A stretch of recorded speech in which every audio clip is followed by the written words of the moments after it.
সূরা আল-লাইল। শুরু করছি পরম করুণাময় অসীম দয়ালু আল্লাহ তাআলার নামে। শপথ রাত্রির যখন সে আচ্ছন্ন করে, শপথ দিনের যখন সে আলোকিত হয়, এবং তার যিনি নর ও নারী সৃষ্টি করেছেন। নিশ্চয়ই তোমাদের কর্মপ্রচেষ্টা বিভিন্ন ধরনের। অতএব যে দান করে এবং খোদাভীরু হয় এবং উত্তম বিষয়কে সত্য মনে করে, আমি তাকে সুখের বিষয়ের জন্য সহজ পথ দান করব।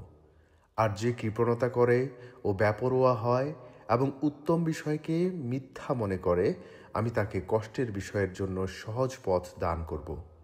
যখন সে অধঃপতিত হবে, তখন তার সম্পদ তার কোনোই কাজে আসবে না। আমার দায়িত্ব পথ প্রদর্শন করা, আর আমি মালিক ইহকালের ও পরকালের। অতএব আমি তোমাদেরকে প্রজ্বলিত অগ্নি সম্পর্কে সতর্ক করে দিয়েছি। এতে নিতান্ত হতভাগ্য ব্যক্তিই প্রবেশ করবে, যে মিথ্যারোপ করে ও মুখ ফিরিয়ে নেয়। এ থেকে দূরে রাখা হবে খোদাভীরু ব্যক্তিকে, যে আত্মশুদ্ধির জন্যে তার ধন সম্পদ দান করে এবং তার উপর কারও কোনো প্রতিদানযোগ্য অনুগ্রহ থাকে না। তার মহান পালনকর্তার সন্তুষ্টি অন্বেষণ ব্যতীত সে সত্তরই সন্তুষ্টি লাভ করবে।